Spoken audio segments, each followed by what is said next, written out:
ಸುನ್ನಿ ಇದು ಹೊಸದಾಗಿ ಕಟ್ಟಿ ಅವರು ಇದೆಲ್ಲ ಇಟ್ಟಿರೋದ. ಇದು ಅವರು ಓದಿರೋ ಮನೆ, ಹುಟ್ಟಿರೋ ಮನೆ, ಇದು ಹಳೆ ಮನೆ. ಇದು ಇವು ಮೂರೂ ಹಳೆ ಮನೆಗಳು.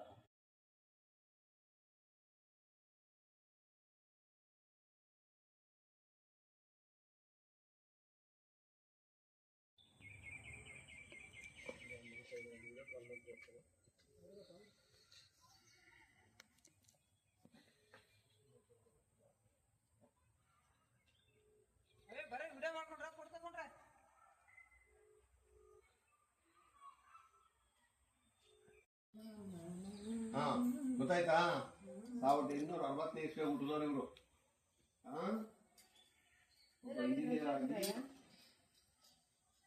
ಮೈಸೂರು ಮಹಾರಾಜರ ಆಸ್ಥಾನದಲ್ಲಿ ದಿವಾನರಾಗಿದ್ರು. ಮೈಸೂರು ಮಹಾರಾಜರ ಆಸ್ಥಾನದಲ್ಲಿ ಆವಾಗ ಅವರು ಕನ್ನಂಬಾಡಿ ಕಟ್ಟೆ ಕಟ್ಟಿದ್ರು. KRS ಡ್ಯಾಮ್ ಅಂತೀವಲ್ಲ ನಾವು, ಅದನ್ನು ಕಟ್ಟಿಸಿದ್ದು ಇವರೇ ಪ್ಲಾನ್ ದುಡ್ಡು ಹಾಕಿದ್ದು ಮಹಾರಾಜರು ಕಟ್ತಿದ್ದಿದ್ರು. ಆಯ್ತಾ? ಅವ್ರ ಸ್ವಂತ ಊರು ಮೋಕ್ಷಗುಂಡಂ, ಆಂಧ್ರ. ಅವರು ಅಪ್ಪ ಅವರಮ್ಮರು ಮೋಕ್ಷಗುಂಡಂ ಅವರು ಅಲ್ಲಿಂದ ಬಂದು ಅವ್ರು ಇಲ್ಲಿದ್ದು. ಇವ್ರು ಹುಟ್ಟಿದ್ದು ಇಲ್ಲಿ. ಅವ್ರ ಅಪ್ಪ ಅವರಮ್ಮವ್ರದ್ದು ಮೋಕ್ಷಗುಂಡ, ಆಂಧ್ರ ಪ್ರದೇಶದವರು. ಗೊತ್ತಾಯ್ತಾ? ಅವರು ಸತ್ತ ಮೇಲೆ ಸರ್ಕಾರ ತಗೊಂಡ್ಬಂದು ಎಲ್ಲ ಗೌರವಗಳಲ್ಲಿ ಇಲ್ಲಿ ಸಮಾಧಿ ಮಾಡೋರು. ಅದು ಇವರ ಸಮಾಧಿ. ಗೊತ್ತಾಯ್ತಾ? 1962ನೇ ಇಸ್ವಿಯಲ್ಲಿ ಏಪ್ರಿಲ್ ತಂದು ಸಮಾಧಿ ಮಾಡಿ. ಬನ್ರಿ ಹೋಗೋಣ.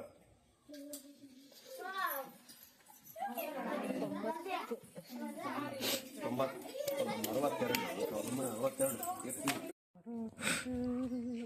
ಇಲ್ಲೊಂದು ಫೋಟೋ ತಗೊಂಡ್ ತಡ್ರಿ, ಸೆಲ್ಫಿಗೆ ಬಂದಿಲ್ರಿ. ಕಾರ್ ಇಲ್ಲ ತಮ್ಮ